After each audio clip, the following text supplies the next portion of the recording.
சரணத்தை பிடிச்சவனுக்கும் பிடிக்காதவாளுக்கும் உள்ள டிஃபரன்ஸ். அனுமார் வந்த அன்னைக்கு தானே மாட்டின்ட்டான். முதல் நாள் மாட்டின்னு இருந்தா என்ன ஆகும்? நமக்கு எப்பப்ப என்னென்ன தேவையோ அதை கொடுப்பார். நிரந்தரமான சௌக்கியத்தை கொடுப்பார். துருவ விபூதி தான விசக்ஷணாய. பகவானுடைய சரணாரவிந்தத்தை பிடிச்சுட்டோம்னா ஆபத்திலேருந்து காப்பாத்துறதுக்கு தயாரா இருக்காரு.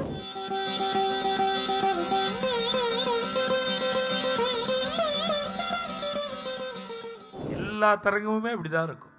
பகவானுடைய குணங்களையே பதத்துக்கு பதம் சொல்லுவார். அதுல ரெண்டாவது சரணத்திலேயே சொல்லும் பொழுது ஆஸ்ரித ஜன ஆபதுத்தாரகாய. உலகத்துல எல்லாருக்கும் தான் ஆபத்து வருது. எல்லாரும் அதுல இருந்து மீண்டு வரலா? ஆபத்து சகஜம். அதுல இருந்து மீண்டு வர்றது யாரோ ஒத்த ரெண்டு பேர் தான். ஆபத்திலேருந்து எப்படி மீண்டு வர முடியும்னா ஆசிரித ஜன ஆபதுத்தா. பகவானுடைய சரணாரவிந்தத்தை பிடிச்சுட்டோம்னா ஆபத்திலேருந்து காப்பாத்துறதுக்கு தயாரா இருக்காராம் அவர். ஆசிரித ஜன.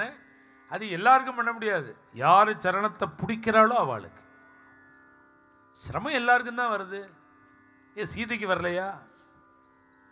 அசோகவனத்தில் போய் சுலுக்குன்னா மாட்டிக்கிறார் சீதை. இது மாதிரி கஷ்டம் பல குடும்பங்களுக்கு இருக்கு. ஆனா சீதை மாதிரி எல்லாரும் மீண்டு வராளா? ஏன்னா பகவத் சரணத்தை பிடிச்சவனுக்கும் பிடிக்காதவாளுக்கும் உள்ள டிஃபரன்ஸ் அது.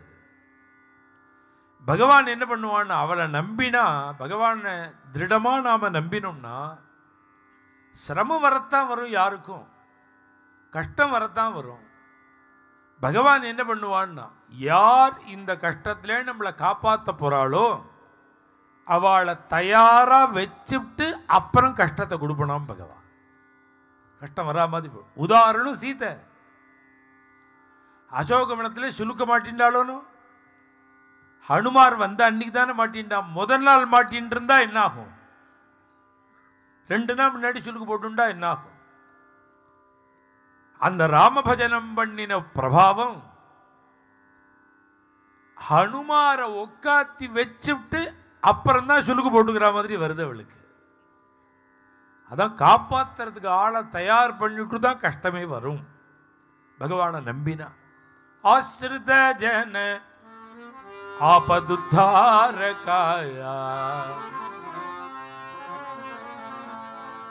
அருமையான இன்னொரு குணம், எல்லாருக்கும் வேண்டிய குணம். என்ன குணம்னா இது வந்து பாரமார்த்திகமா அர்த்தமா சொல்றதா இருந்தா வைகுண்டத்தை கொடுக்குறவன்னு அர்த்தம். மோட்சதாத்தான்னு அர்த்தம். நாம முமுட்சுவா இல்லையோனோ இந்த தரங்கம் 2 பேருக்கும், விஷய்களுக்கும் முமுட்சுக்களுக்கும், நம்ம மாதிரி உள்ளவாளுக்கும் மோட்சம் வேணுங்கிற வாளுக்கும் உள்ள தரங்கள். துருவ விபூதிதான விசக்ஷண. நிரந்தரமான ஐஸ்வர்யத்தை கொடுப்பணும். நிரந்தரமான ஐஸ்வர்யம்னா நீ சௌக்கியமா இருந்தா போருமா? உன் புள்ள உன்னை விட சௌக்கியமா இருக்கணும்.